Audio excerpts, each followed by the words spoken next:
নমস্কার। ওমর দরদিয়ার আজকের পর্বের রিভিউ নিয়ে আমি তোমাদের সামনে এসে গেছি।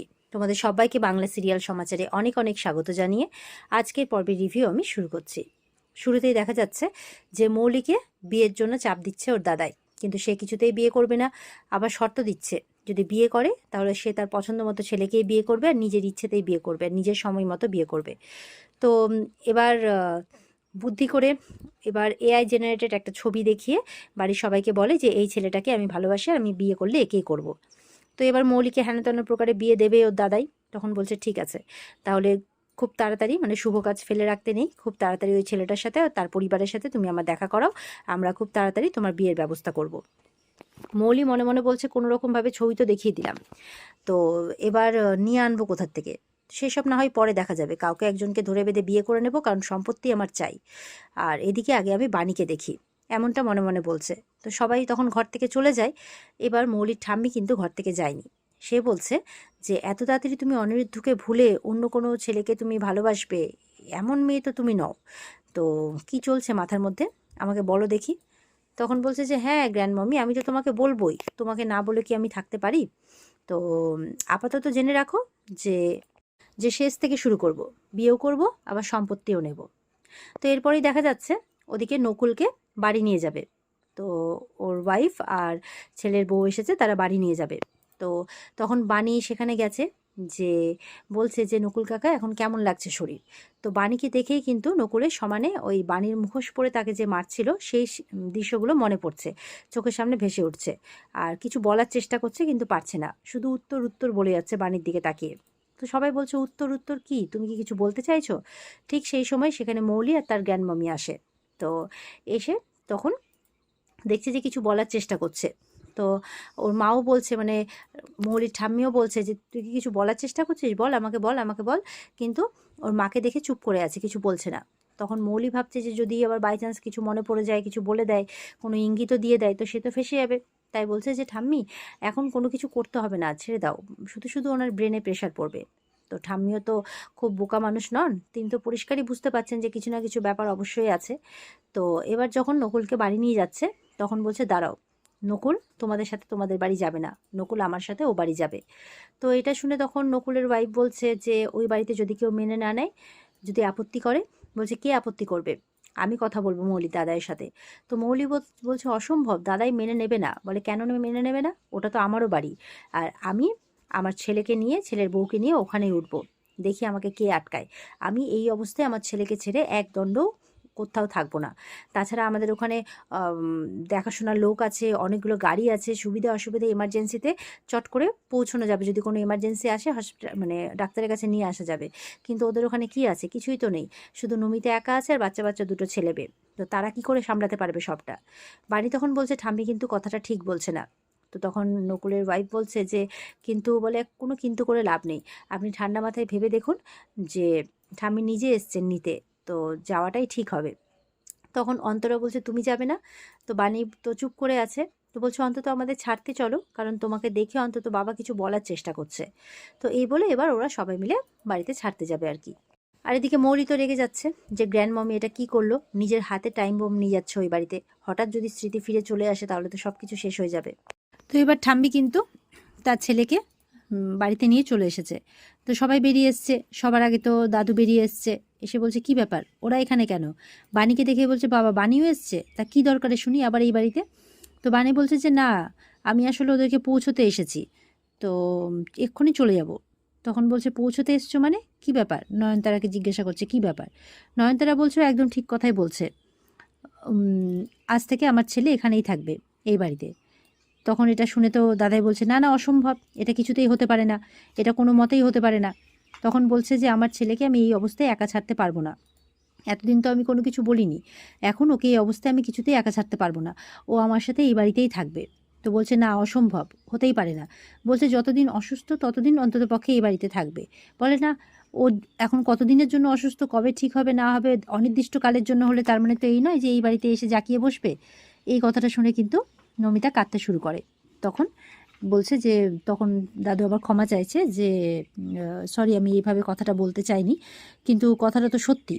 তখন ওর দাদু, মানে দাদুকে কিন্তু ওর ছেলে পিনাকির বউ সবাই মিলেই বলছে যে বাবা একটু বোঝার চেষ্টা করো, যে ছোটো মা যেটা বলছে ঠিকই বলছে, কারণ দাদাকে এই অবস্থায় তো বাইরে রাখাটা ঠিক হবে না। এখানে আমরা এতজন মানুষ আছি, চোখের সামনে থাকবে। বলছে না না, অসম্ভব, কোনো মতেই এটা সম্ভব নয়। তো ঠাম্মি বলছে কেন, কেন সম্ভব নয়? আমি কি এই বাড়ির কেউ নয়? এটা আমারও বাড়ি। আমার ছেলেকে আমি বাড়িতে অসুস্থ অবস্থায় নিয়ে এসেছি, তার একটু দেখাশোনা করব, তার জন্য আমাকে অন্যের পারমিশন নিতে হবে কেন? এই যে ঈশানীকে সেদিন বললেন আপনি যে যতটা এই বাড়িটা আপনার ততটা নাকি ঈশানীরও, সে বাণীকে যখন তখন এই বাড়িতে নিয়ে এসছে। এমনকি বাণী এই বাড়িতে আসার পর মানে মৌলির কথা বলছে যে মৌলির বিয়েটাকেও ভেস্তে দিয়েছে, এমনকি কোম্পানিরও অনেক ক্ষতি হয়েছে। কই সেই বেলা তো কোনো কিছু নয়। আর এখানে আমার কথার কোনো দাম নেই? আমি এই বাড়ির কেউ না? আমি আমার ছেলেকে অসুস্থ অবস্থায় একটু দেখাশোনা করব, চোখের সামনে রাখবো, সেটা সম্ভব নয়? কেন সম্ভব নয়? এইভাবে বলছে। তো মৌলি বলছে যে দাদাই আমি বলেছিলাম বারবার করে, মানে মৌলি আটকানোর চেষ্টা করছে যে আমি বারবার করে বলেছিলাম যে তোমার পারমিশন নিয়েই যাতে গ্র্যান্ডমামি এমনটা করে, কিন্তু শোনেনি কথা। তো বলছে একদম চুপ করে থাকবে তুমি। আমার বাড়িতে আমি আমার ছেলেকে নিয়ে আসবো, তার জন্য আমি কারো পারমিশন নেব না। আর যদি তা না হয়, আমি যদি আমার ছেলেকে এই বাড়িতে রাখতেই না পারি, আমি আমার জীবন শেষ করে দেবো। এই বলে কেরোসিন তেল নিয়ে নিজের শাড়িতেই কেরোসিন তেল ঢেলে যে এবার দেশলাইটা ধরাবে। তো সবাই তো ভয় পেয়ে গেছে, সবাই তো আটকানোর চেষ্টা করছে। দাদু কিন্তু এগুলোতে খুব বিরক্তি বোধ করছে। তো পিনাকিটা সবাই আটকানোর চেষ্টা করছে। ওদিক থেকে তো বান্টি এসে পায়ে পড়ে গেছে যে আপনি আমার বাবা, আপনি আমার মা, আপনি এমনটা করবেন না, আমি আবার অনাথ হয়ে যাব, এইসব চলছে। পিনাকিরা খুব করে আটকানোর চেষ্টা করছে, কিন্তু ঠাম্মি কোনো কথাই শুনবে না। ঠাম্মি সমানে কাঁদছে যে না, আমার ছেলে যখন এই বাড়িতে থাকতে পারবে না, তখন আমি আমার জীবন রাখবো না। তখন হঠাৎ করে কিন্তু দেখা যাচ্ছে নকুল মা বলে ডেকে ওঠে। তখন তো সবাই অবাক হয়ে নকুলের দিকে তাকাচ্ছে যে এই বুঝিয়ে হয়তো কোনো কিছু এইসব দেখে সব স্মৃতি ফিরে এলো। তো এরপরে যখন জিজ্ঞাসা করছে, ওর মা ওর কাছে গেছে, কাঁদছে যে তুই মাকে চিনতে পেরেছিস, চিনতে পেরেছিস? তখন হঠাৎ করে বলছে যে আমার মা কোথায়, এইভাবে বলছে, মানে আবার যেন কিছুক্ষণের জন্য সব ভুলে গেল। তো সবাই আবার অবাক হয়। তো ঠাম্মি তো খুব কাঁদছে।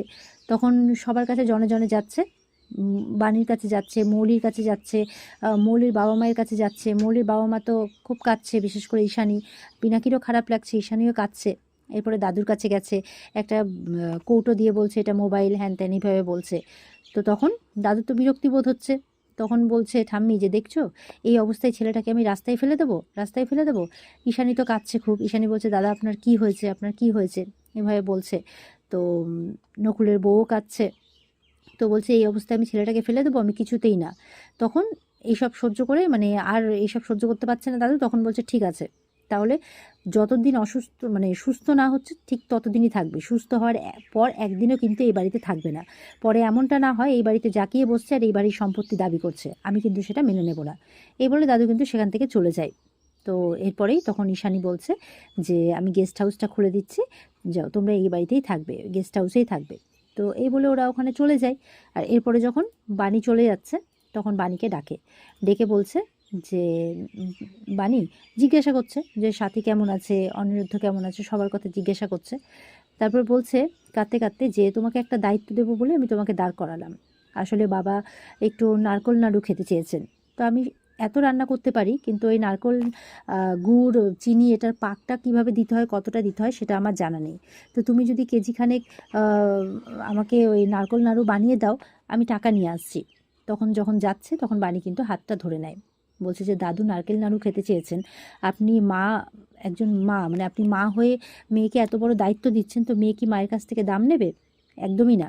আমি আজকে সন্ধেবেলাতেই নারকেল নাড়ু করে পাঠিয়ে দেবো, তাই বলছে। তো ঈশানী তো খুব খুশি হয়। এদিকে বাণী বাড়িতে পৌঁছে গেছে, মেয়ে চুল বেঁধে দিচ্ছে।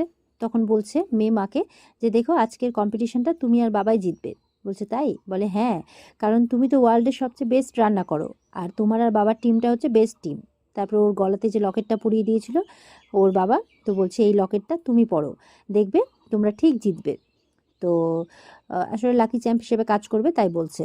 তখন সেই লকেটটা দেখে কিন্তু বাণীর ওই ছোটোবেলাকার কথা মনে পড়ছে, ও যে অনিরুদ্ধকে বাঁচিয়েছিল, আর সেই ব্যাপারটা, মানে সেই জন্য লকেটটা অনিরুদ্ধ যত্ন করে রেখেছিল, সেটা তো অনিরুদ্ধ জানে না যে এই লকেটের আসল মালিক বাণী। তো বলছে যে আমি সত্যিটা আপনাকে বলতে চাই, তবে এখন না, আগে পরিস্থিতি ঠিক হয়ে যাক, সব কিছু আগের মতো হয়ে যাক, তখন আমি আপনাকে অবশ্যই বলবো, এমনটা ভাবছে। আর এমনটা ভাবতে ভাবতেই কিন্তু আজকের পর্ব শেষ হয়ে যায়। তো এই ছিল আজকের পর্বের রিভিউ। ভালো লেগে থাকলে পর্বকে লাইক কমেন্ট করে জানাতে ভুলবে না, আর আমাদের সাথে জুড়ে থাকতে চ্যানেলকে সাবস্ক্রাইব করতে ভুলবে না। দেখা হচ্ছে তোমাদের সাথে আগামীকালকে। পর্বের বিস্তারিত দেখার জন্য অবশ্যই স্টার জলসার পর্দায় চোখ রাখবে। টাটা।